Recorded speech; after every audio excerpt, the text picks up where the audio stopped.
বাংলায় একটা প্রবাদ বাক্য আছে, যেমন কুকুর তার তেমন মুগুর। এবার বাংলা কথাটা শুনতে যদি আপনার অশ্লীল লাগে, যদিও এটা একটা প্রবাদ বাক্য, আপনি ইংরেজি কথাটাও ধরতে পারেন, desperate Times call for desperate actions. আমি আগের পর্বেই বলেছিলাম যে সুপ্রিম কোর্ট কোনো উপায় না দেখে মরিয়া হয়ে জুডিশিয়াল অফিসারদের হাতে, বিচারপতিদের হাতে দায়িত্ব তুলে দিয়েছেন এসআইআর এর নথিপত্র যাচাইয়ের যা কাজ বাকি রয়েছে সেটা তারা করবেন। কলকাতা হাইকোর্টের প্রধান বিচারপতি দায়িত্ব নিয়ে জুডিশিয়াল অফিসারদের নিয়োগ করবেন এবং স্মুথলি কাজটা সম্ভব হবে, কাজটা শেষ করা হবে। কিন্তু সেখানে আমি এই কথা বলেছিলাম যে এখানেও কাজটা স্মুথলি হওয়া সম্ভব নয়। 250 জনকে দিয়ে 50 লক্ষ নথি যাচাইয়ের যে কাজের কথা সামনে রাখা হচ্ছে, সেখানে 250 জন জুডিশিয়াল অফিসার কম পড়বেন। এবং এখন দেখা যাচ্ছে কলকাতা হাইকোর্টের প্রধান বিচারপতি তিনি সুপ্রিম কোর্টকে চিঠি পাঠিয়েছেন যে দেখুন, আমরা বস দারুণভাবে কাজ করব, খুব ভালোভাবে কাজ করব, জান প্রাণ লড়িয়ে দেব। 250 জন বিচারপতি, 250 জন জুডিশিয়াল অফিসারকে অলরেডি এই কাজে নিযুক্ত করা হয়েছে। কিন্তু যে পরিমাণ কাজ বাকি রয়েছে তাতে এক একজন করে অফিসার যদি দিনে 250টা করেও কেস নিষ্পত্তি করেন, এক দিনে এক একজন যদি 250 জন ভোটারের তথ্য যাচাই বা নথি যাচাইয়ের কাজ সম্পন্ন করেন, তারপরেও আমাদের এই গোটা কাজটা শেষ করতে কিন্তু 80 দিন সময় লেগে যাবে। 80 দিন সময় লেগে যাবে। মানে এই মুহূর্তে কথাটা হচ্ছে কলকাতা হাইকোর্টের প্রধান বিচারপতি যেটা বলছেন যে আমরা খুব ভালোভাবে কাজ করব। 80 দিন মানে হচ্ছে প্রায় 3 মাস। 3 মাস তাহলে আপনি আমাদের সময় দিন, 250 জন মিলে খেটে খুঁটে দারুণ কাজ করে 3 মাস পর আমি আপনার হাতে একদম সুন্দর ভোটার তালিকা তুলে দেব। কলকাতা হাইকোর্টের প্রধান বিচারপতি এখানে খুব প্র্যাকটিক্যাল একটা অঙ্ক সামনে রেখেছেন। তার সঙ্গে আমি আমার নিজের আরেকটা অঙ্ক এখানে অ্যাড করছি।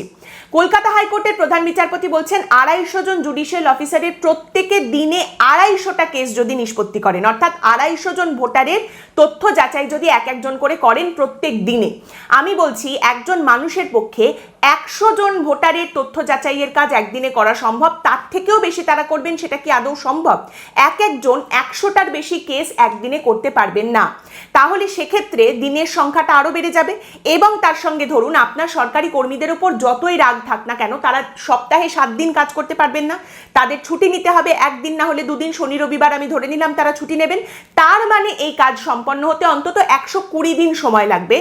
এই পরিস্থিতিতে আমরা দাঁড়িয়ে রয়েছি এবং এত পরিমাণ কাজ এখনো পর্যন্ত বাকি রয়েছে। অন্যদিকে এই যে এসআইআর এর মামলা, সুপ্রিম কোর্টের 3 জন বিচারপতির বেঞ্চ এই যে মামলাটা শুনছেন, এই 3 জন বিচারপতির মধ্যে কিন্তু সুপ্রিম কোর্টের প্রধান বিচারপতিও রয়েছেন। এই 3 জন বয়সের কারণে সম্ভবত দুটো জিনিস করতে পারছেন না। এক হচ্ছে অলরেডি তাদের বয়স হয়েছে, মাথায় চুল কম, তাই এই মুহূর্তে রেগে মেগে ফ্রাস্ট্রেটেড হয়ে গিয়ে, বিরক্ত হয়ে গিয়ে তারা নিজেদের চুল ছিঁড়তে পারছেন না, মাথা ঠুকতে পারছেন না। এবং আরেকটা হচ্ছে যেহেতু তাদের বয়স হয়ে গেছে, তাই তারা এজলাসে যেখানে বসে রয়েছেন সেখান থেকে নির্বাচন কমিশন এবং রাজ্য সরকারের আইনজীবীদের ওপর রেগে মেগে ঝাঁপিয়ে পড়তে পারছেন না। এইরকম একটা পরিস্থিতি তৈরি করা হয়েছে। মানে সুপ্রিম কোর্টের প্রধান বিচারপতি সহ ওই 3 জন যে বিচারপতি রয়েছেন তারাও হয়তো ভাবছেন যে একটা রাজ্যের এসআইআর এর মামলা নিয়ে কি এরা তৈরি করেছে, কি সাংঘাতিক ব্যাপার করছে, এরপর অন্য রাজ্যগুলোতে এসআইআর হবে, তাদেরও হয়তো মামলা আসবে, তাদেরটাও শুনতে হবে, তোমরা প্রথম থেকেই আমাদের প্রেশারটা কিভাবে বাড়িয়ে দিচ্ছ।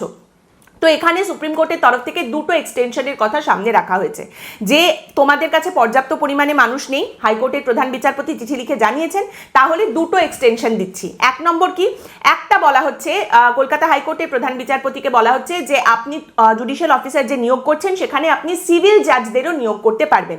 সিভিল জাজ সিনিয়র ডিভিশন এবং জুনিয়র ডিভিশন তাদেরও আপনি নিয়ে যেতে পারবেন, তাদেরও আপনি কাজ করাতে পারবেন। শুধু দেখতে হবে সেই বিচারপতিদের কাজের অভিজ্ঞতা যেন 3 বছরের বেশি হয়। মানে বিষয়টা হচ্ছে অল হ্যান্ডস অন ডেক, যাদের নেওয়া যায়, যত নেওয়া যায় আপনি করুন, নিন, সবাই মিলে কাজ করতে হবে। আরেকটা এক্সটেনশন যেটা দেওয়া হয়েছে সেটা হচ্ছে সুপ্রিম কোর্ট বলছে এর পরেও যদি দেখা যায় পর্যাপ্ত পরিমাণে লোক নেই কাজের জন্য, তাহলে আমি আরও একটা রাস্তা আপনাদের সামনে খুলে দিচ্ছি। আপনারা ঝাড়খণ্ড এবং উড়িষ্যা থেকে বিচারপতিদের নিয়ে আসতে পারবেন, জুডিশিয়াল অফিসারদের নিয়ে আসতে পারবেন, তাদেরও আপনারা এই এসআইআর এর কাজে লাগাতে পারবেন।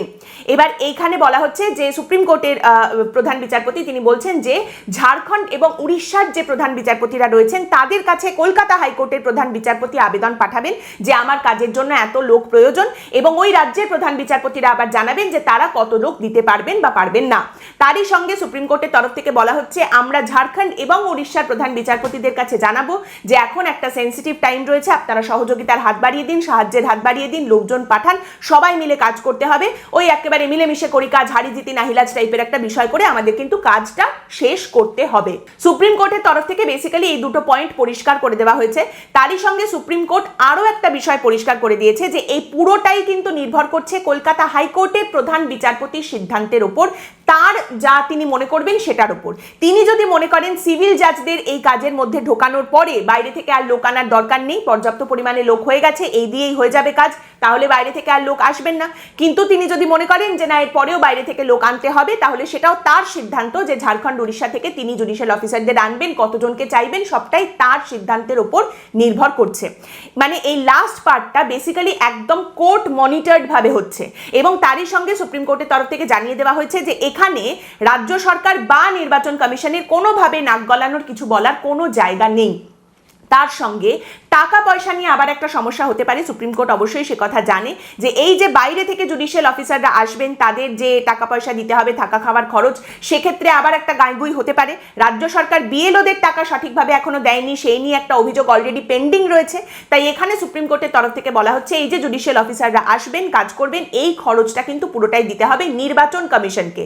তাদের থাকার খরচ, আসা যাওয়ার খরচ, খাওয়ার খরচ এবং অ্যাবসলিউটলি এই বেগার খাটার খরচ পুরোটাই নির্বাচন কমিশনকে দিতে হবে।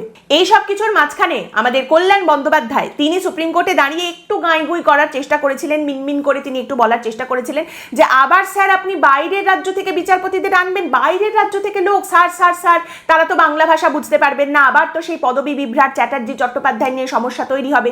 আপনাদের নিশ্চয়ই মনে আছে মুখ্যমন্ত্রী মমতা বন্দ্যোপাধ্যায় এই সমস্যার কথা তুলে ধরেছিলেন, কল্যাণ বন্দ্যোপাধ্যায় সেটা বলেন এবং সুপ্রিম কোর্ট এই বক্তব্যকে সেখানেই একদম সঙ্গে সঙ্গে থামিয়ে দিয়েছে।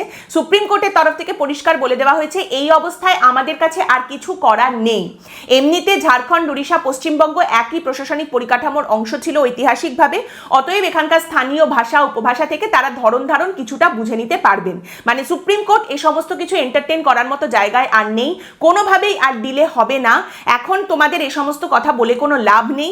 আগে যদি তোমরা সহযোগিতা করতে, পর্যাপ্ত পরিমাণে অফিসার দিতে, এই দিন আজকে দেখতে হতো না। অতএব এখন আর কিচ্ছু বলে কোনো লাভ নেই, এই বিষয়টা সুপ্রিম কোর্ট পরিষ্কার বুঝিয়ে দিয়েছে। তারই সঙ্গে সুপ্রিম কোর্টের তরফ থেকে আরও একটা কথা বলা হয়েছে যেটা বেশ অভিনব।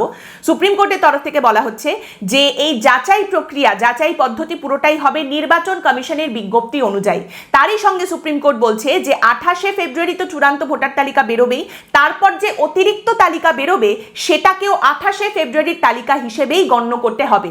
অর্থাৎ আপনারা জানেন 28শে ফেব্রুয়ারির মধ্যে যতটা কাজ শেষ হবে সেই নিয়ে একটা লিস্ট বেরোবে, তারপরে আরও কিছু সাপ্লিমেন্ট লিস্ট বেরোনোর কথা আছে, অতিরিক্ত আরও কিছু তালিকা বেরোবে, যেরকম যেরকম শেষ হবে সেইভাবে বের করতে বলা হয়েছে যেহেতু সুপ্রিম কোর্টের তরফ থেকে। কিন্তু বলা হচ্ছে যে 28শে ফেব্রুয়ারির পরে যে তালিকাগুলো বেরোবে সেটাকে তোমরা আলাদা করে দেখতে পারবে না, বেসিক্যালি ওটাকেও কিন্তু চূড়ান্ত তালিকা হিসেবেই তোমাদের দেখতে হবে। একদম যেটা 28শে ফেব্রুয়ারি তালিকা বেরিয়েছে তার সঙ্গে স্টেপল করে ফাইনাল লিস্ট হিসেবে সেটাকেই পাঠিয়ে দিতে হবে। দেখুন এই মুহূর্তে এটা একটা রেস এগেইনস্ট টাইম, সময় খুব কম, তার মধ্যে চূড়ান্ত ভোটার তালিকা বের করতে হবে। ভোটার তালিকা যদি সময় মতো না বেরোয়, এরপরে যদি আরো পিছিয়ে যায় তাহলে নির্বাচন ডাকা যাবে না, নির্বাচন ডাকা না গেলে, নির্বাচন যদি না হয় তাহলে একটা সাংবিধানিক সংকট তৈরি হবে। এখানে যারা বলবেন যে রাষ্ট্রপতি শাসন করে দিয়ে নির্বাচন করা হোক, এমনিতে নির্বাচনের সময় থেকে কিন্তু নির্বাচন কমিশনের যা নিয়মাবলী রয়েছে সেগুলো চলে, সেখানে কিন্তু খুব একটা এদিক ওদিক ট্যাপু করার মতো জায়গা থাকে না। বরং এই পরিস্থিতি যদি চলতেই থাকে, যদি আরো পিছোতে থাকে এবং কাজটা সঠিকভাবে না হয়, রাজ্য সরকার বা শাসক দলের তরফ থেকে এবার বলা হবে যে দেখুন নির্বাচন তো করতেই হবে, তাহলে এসআইআর প্রক্রিয়াটা এবারে বাতিল করে দিন, যথেষ্ট হয়েছে, আপনারা ঠিক করে করতে পারছেন না, ছেড়ে দিন, বরং নির্বাচনটা হয়ে যেতে দিন, তারপর আমরা আবার এসআইআর প্রক্রিয়া করব, আপনারা সময় নিয়ে ভালো করে সব এসআইআর করবেন।